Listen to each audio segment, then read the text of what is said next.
好啦，就翻嚟啦。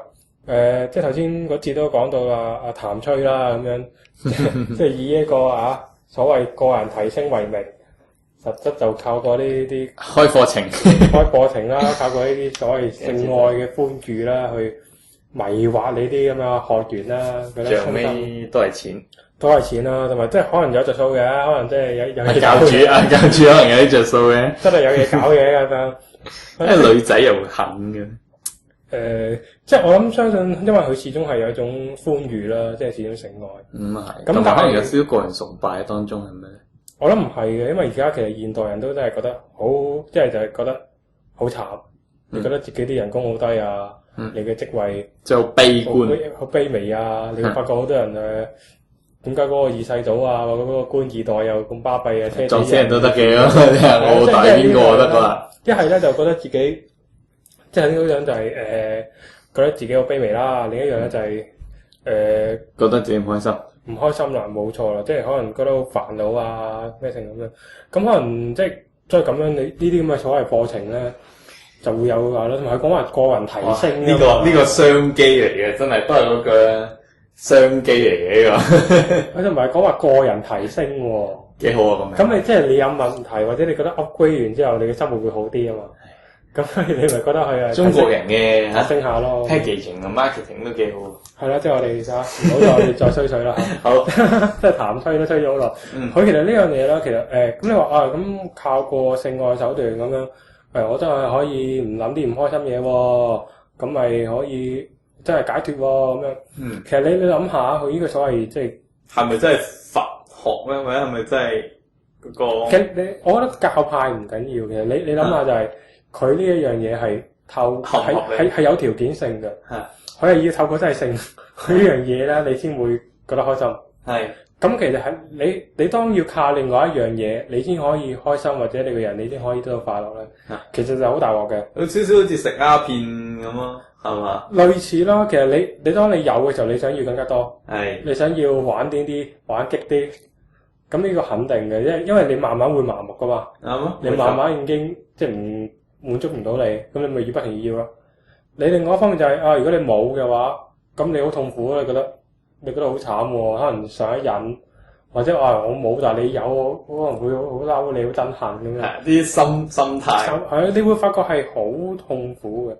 咁當然你話我哋人都係咁噶啦，個個都係咁噶。我出糧嗰日咪開心咯，我使咗啲錢啊糧尾啦，咁唔通我仲好笑面迎人咩？係咪？即係大家都會覺得諗，如果係透過外在嘅嘢嘅，透過啲外在嘢令你開心。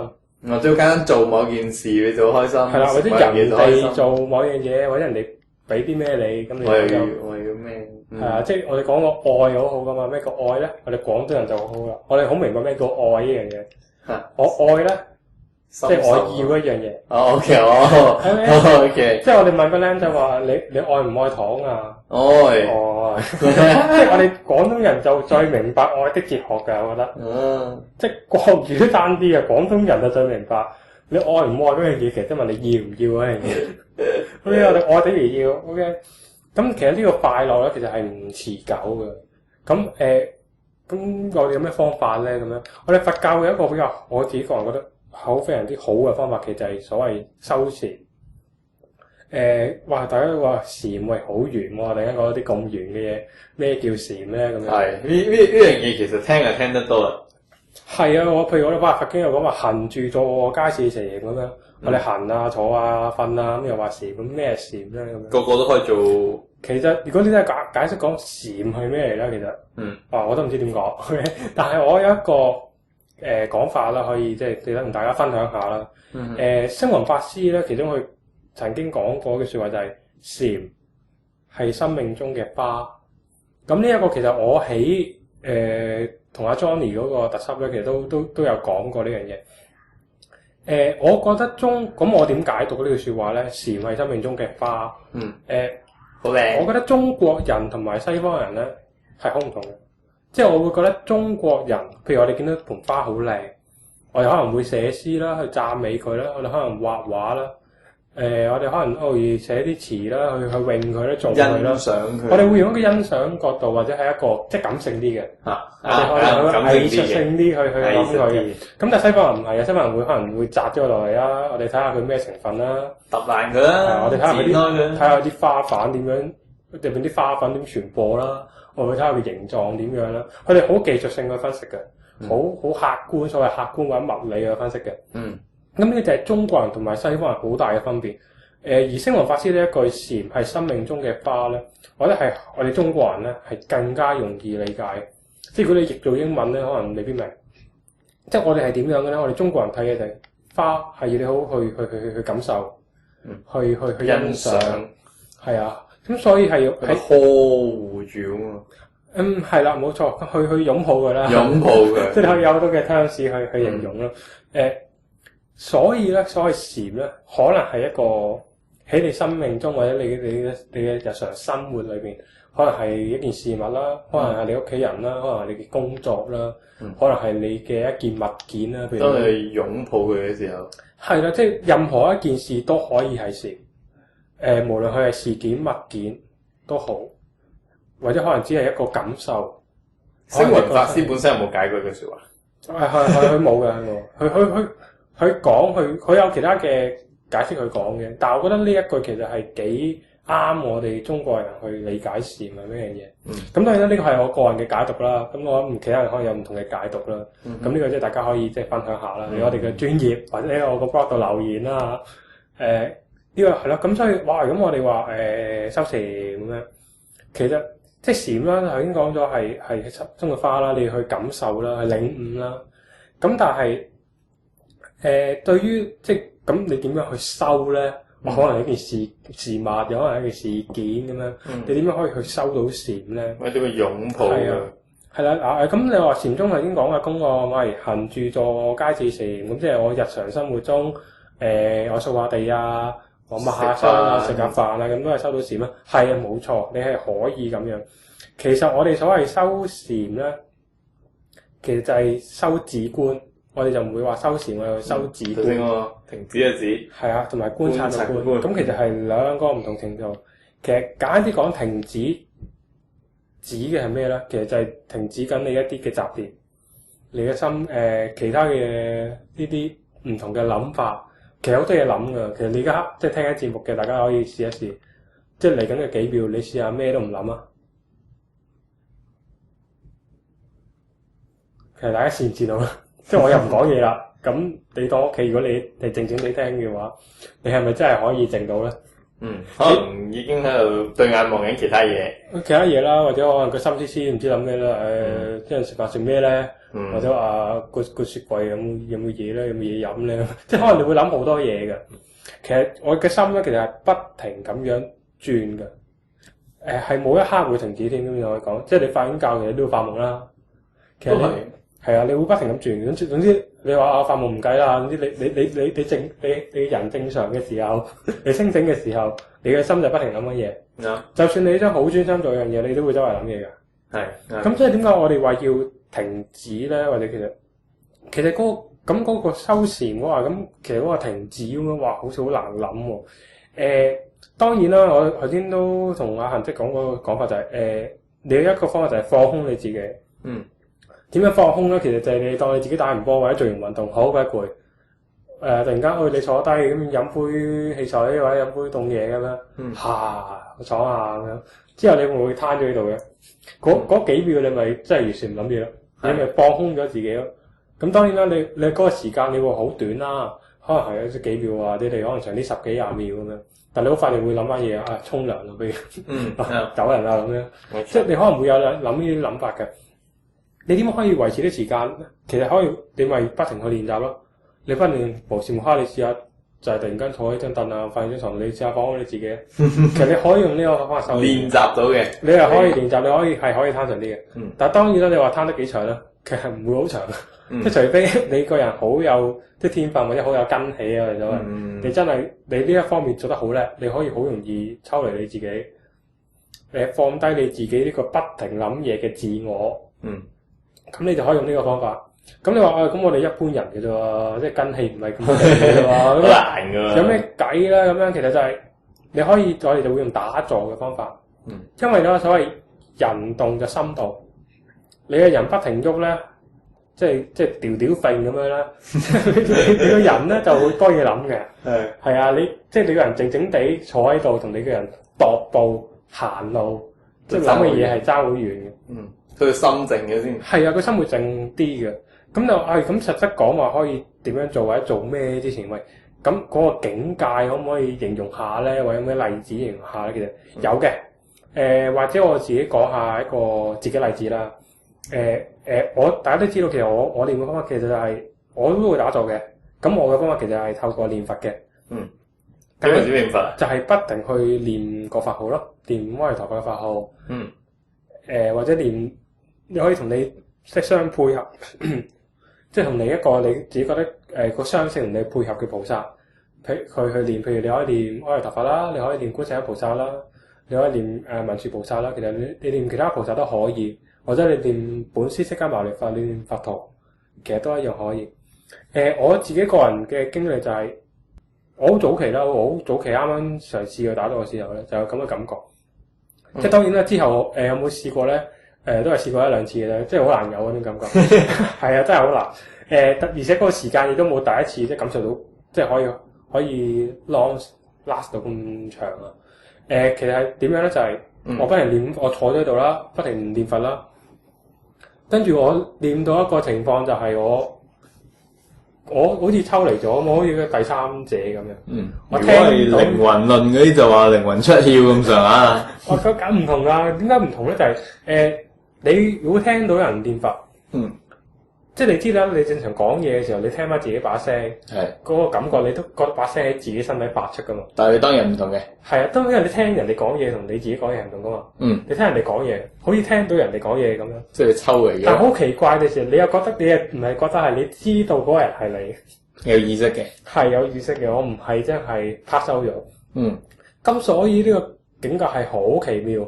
咁我突然間，當我呢個時間維持咗一段時間啦，跟住我就即係可能回個神嚟啦，咁我好痛噶嘛，你啲雙冇錯隻腳噶嘛，係盤坐住噶嘛，你要收一收咁樣，你望一望，咁啊過咗幾個字，其實即係你不經過時間就過咗，其實你唔覺得你練咗咁耐，咁其實咧你可以想象到，其實就等同我哋好專心做一樣嘢，畫畫啊、砌模型啊。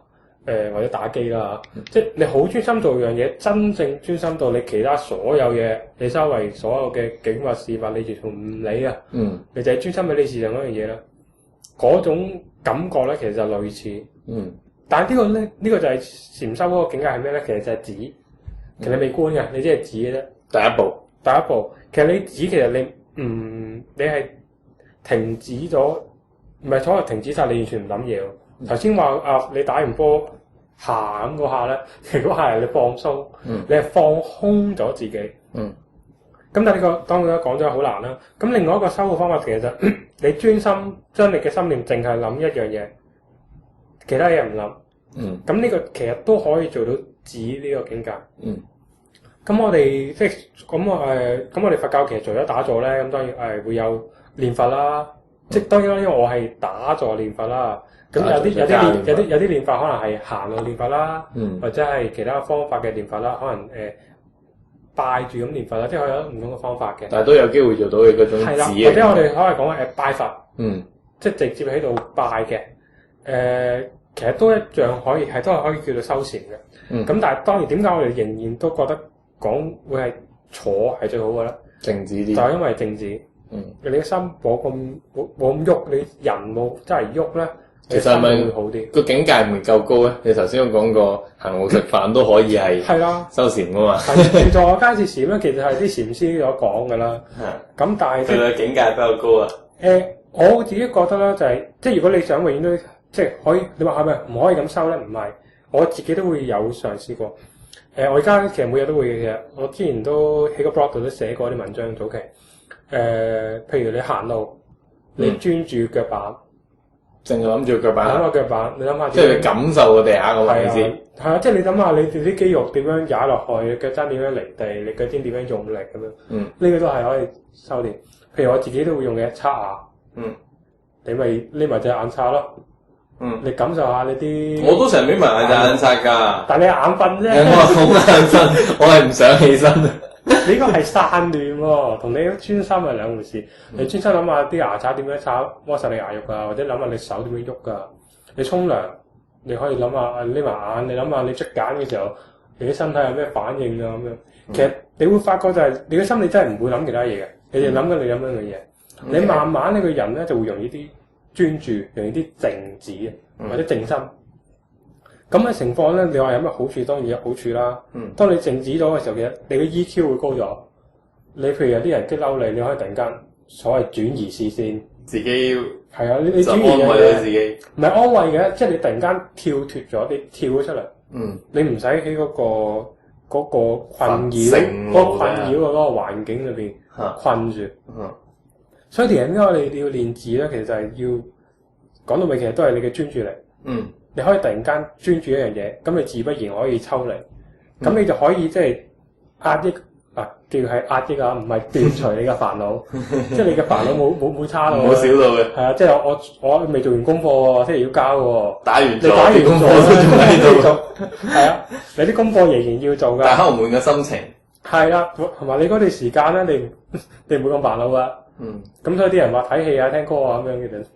但係因為嗰啲點解你話做唔到咧？其實好多或者我瞓覺咁，我瞓覺咁咩都唔諗啦。其實唔係嗰啲嘢，你個人會散咗嘅。你個人會好容易隨住嗰個情緒走嘅。譬如你聽音樂，你聽咁多所謂 K 歌啊、悲情歌啊，你睇電影，你睇一啲好激昂嘅電影啊，睇啲愛情電影啊，心緒就隨住呢啲走。你嘅心情其實起伏緊㗎。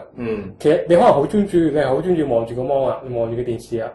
但其實你個心情係不停地變緊，你個心仍然係動緊，你冇靜到啊。但係打坐就唔同啦，你嘅心係會靜咗。咁你嗰個煩惱咧係可以壓抑咗。咁當然你個人你個情緒好啲，咁你解決問題嘅時候，你個能力理論上會高啲啦。即係你容易啲冷靜啲去面對一啲嘢啦。你個人經歷你幾耐打一次坐？每一次坐打幾耐？以前咧就可能即係每日打嘅。即係可能每次可能。睇條件半個鐘啦，或者7個字啦咁樣。咁即係而家當然少啲啦，一個禮拜可能2-3次咁樣啦。係啊，因為其實咧，但係咪一個咩環境都做到咧？定一定要？其實咩環境都做到嘅，但係當然環境靜啲會好啲啦。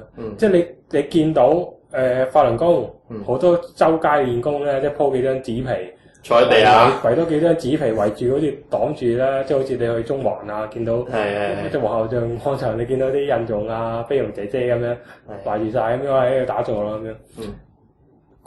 我唔敢講佢一定做唔到嘅，咁但係你話做唔做紙嘅境界啊？我覺得佢當然唔係用緊我哋佛教方法修練啦。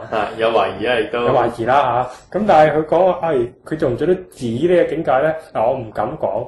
但我覺得好難咯，即係你周街喺我哋嘅能力嚟講係比較困難。即係你周街咁雜亂咩？就有好多人望住，好多人睇住，好多聲咁樣。好多聲，係啊，咁所以你點可能做到咧？咁樣，咁所以你話聲方面，我比啱啱講嘅聲其實真係可以打耳塞嘅，真係真。即係阿釋定達師傅都聽過佢講嘅講座都講塞耳塞啦，佢打坐都塞耳塞嘅。即係唔係播歌喎，係真係淨係塞住個耳塞。其實係可以隔到啲聲嘅，即係個環境未必咁靜啊嘛。就用另一個方法摒除一啲，即係啲咁你騷擾。係啦，騷擾啦，你冇咁多聲音，你就冇咁容易即係分心啦咁樣。咁因為指啦，咁你話收指觀喎，咁即係做個觀啦，觀係觀察啦。其實觀察啲咩咧？其實係第二步嚟嘅，一定要做咗指先可以做到觀。點解咧？因為觀咧，佢需要你觀察咧，佢需要你好勁嘅專注力嘅，即係你要好專心、好留心。咁即係你要做到指嘅觀界境界咧，你先可以即係觀到。你暫時未得喎。我都未觀到㗎，但係我指咯，努力都係指緊。觀呢個境界其實咁難嘅話，做到跟住會點咧？其實係增長智慧啦。因為其實點解咧？因為其實觀係觀咩咧？我當然你唔喺你咁專注嘅情況之下，當然係觀呢個世界。我哋會叫你觀緣起。話緣起喎，咁好難喎，你可能觀下啲事物點嚟啦，咁你咪觀緊我哋上節所講嘅法印咯，觀緊諸法無我咯，觀緊我自己個身體喎，咁你觀身不淨啦。譬如你觀緊五蘊，我個人點樣組成咧？色受想行識，我嘅身體，我嘅心識活動組成個人。咁你又可以觀下個人啦。偉大好多個。你可以觀12因緣，嗰啲業力，大隻佬講話啲業力點樣流傳落去咧？咁我哋又可以觀下，即係其實我哋觀呢啲咯，即係我唔係觀下我屋企點啊，我觀下我個環境點啊，即係唔係觀呢啲比較。你真係可以觀啦，係啦。其實你觀一啲事物點樣組成，其實都得嘅，但係就唔係即係所謂觀察就你真係要好專注咁去理解佢嘅底蘊啊，並唔係話我好概覽式咁望啲嘢，或者我諗啲嘢咁樣，咁呢個就係另一回事咯。明白。係啊，咁你話實質有咁快20分鐘嘅我哋講嗰下，好鬼快真係一傾偈就好快。冇錯。有冇啲咁講到咁樣咁？除咗話放空自己，當自己下打完波攰咁放空自己咁樣。仲有咩方法先？有咩方法收止觀先咁樣？即係止觀啦。其實係即係有個好簡單嘅方法嘅，大家都諗到要打坐靜坐。好似好難咁喎，咁當然啦，佢所謂嘅簡單方法咧就係講好簡單，實質做都好難嘅。如果唔係你做咗，我都做到㗎，即係要 keep 住咁去做㗎。係，其實好多人話你知係坐低啦咁樣。好多人話我坐唔到喎，你知嗰種即係雙盤坐，即係一隻腳擺喺個大髀上邊，另一隻腳要擺另外嗰邊大髀上邊，簡單講，你夾住隻腳，夾住自己，你兩邊膝頭哥咁樣離地喎。咁即係好多人係好難做到，因為係真嘅，因為呢個動作其實係好講乎你腳嗰個比例嘅。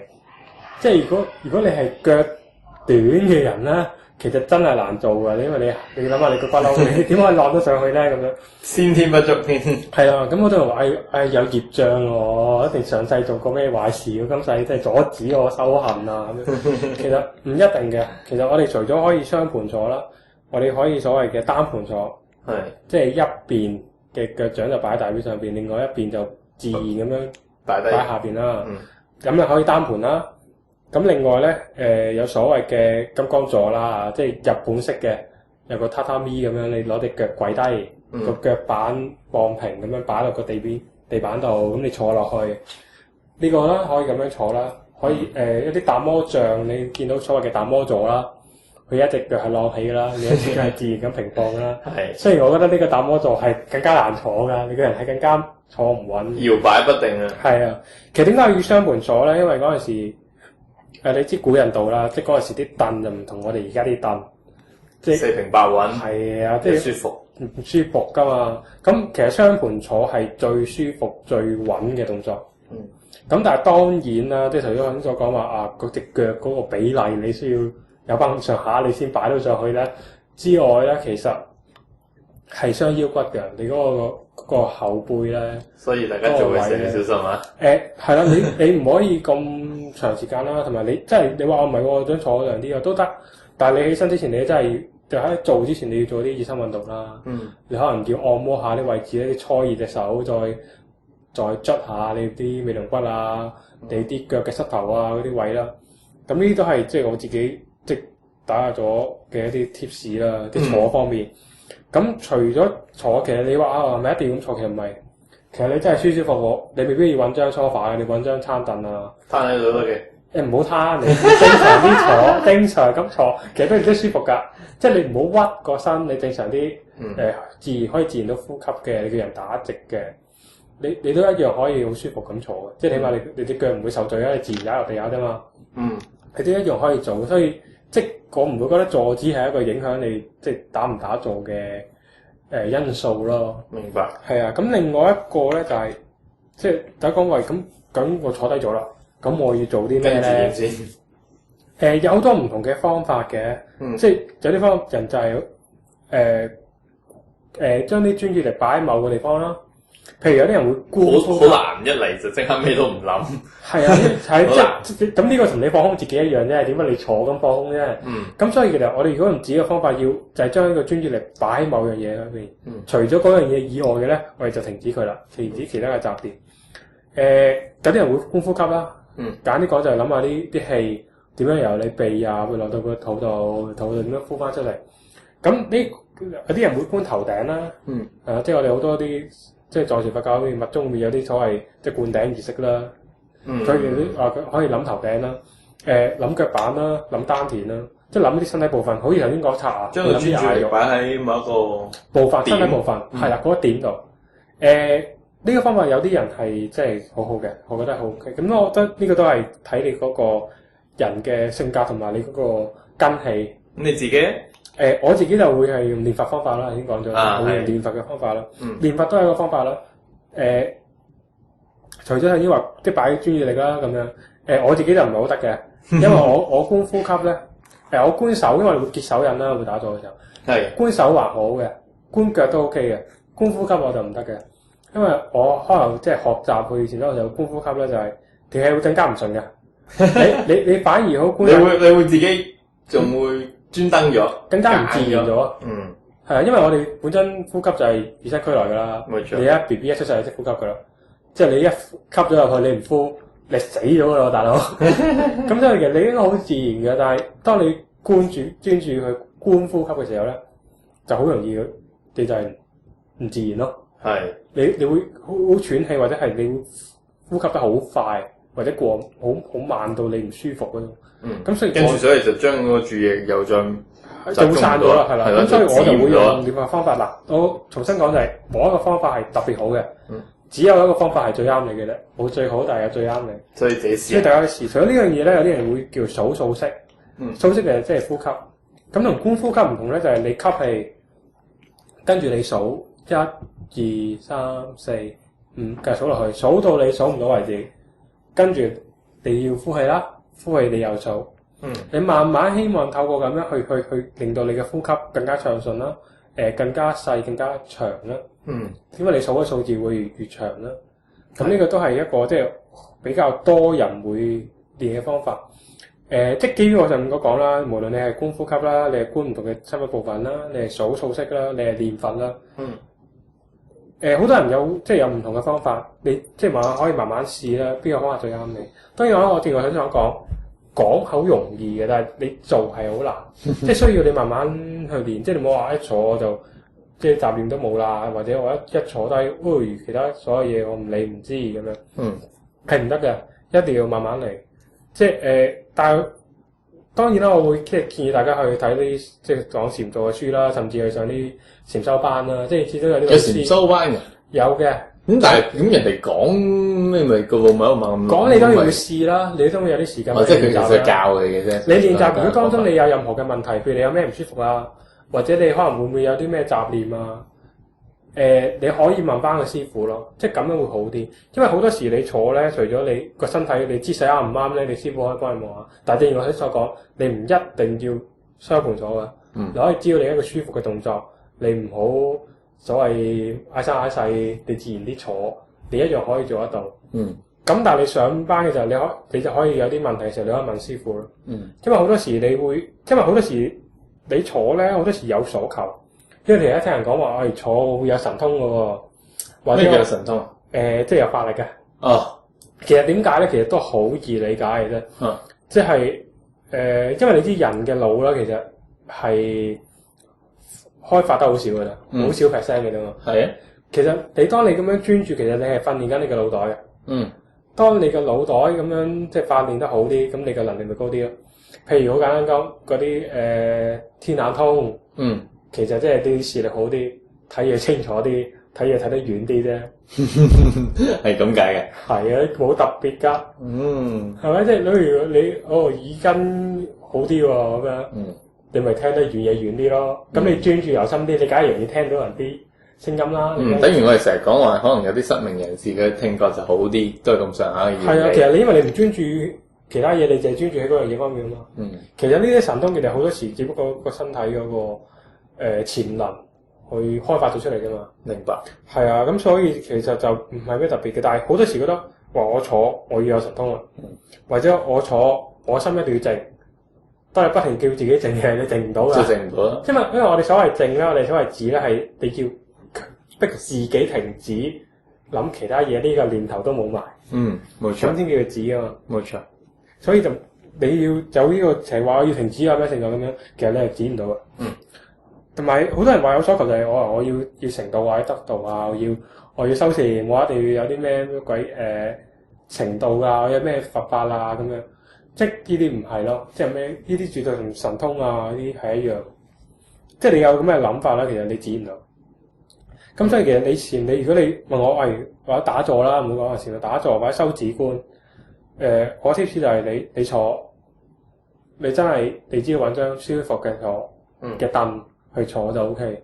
當然啦，如果你話我雙盤做唔到，你單盤咯，你可以試下。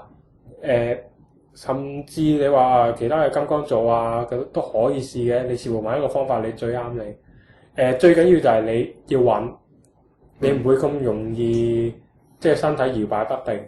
你唔會話坐一陣你好唔舒服。最緊要舒服。咁你話雙盤舒服唔舒服嘅？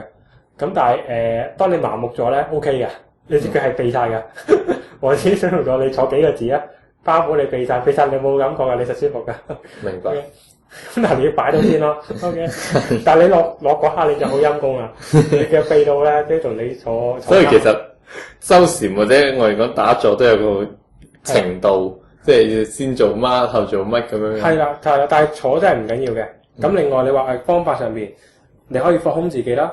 你可以用一啲專注某個部分啦，你可以數數息啦，你可以念佛號啦，甚至可以聽聲音嘅。咩聽聲音咧？譬如如果你有車聲或者你環境有咩嘢聲，其實都可以專注咁聽嘅。譬如你平時搭地鐵，你都可以訓練嘅。即係除咗頭先話沙下行路，你專注腳板咁樣，其實你地鐵你一樣可以聽嘅。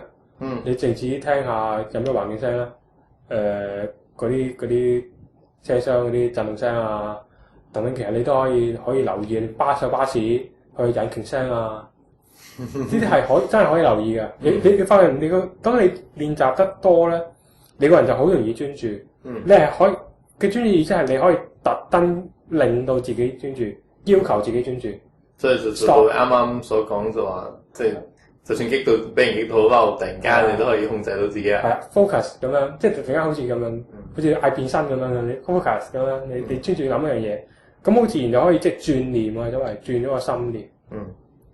咁嘅好處當然啦，就已經講咗斷除煩惱啦。你可以有啲咩唔開心嘅時候，你可以用呢個方法啦，去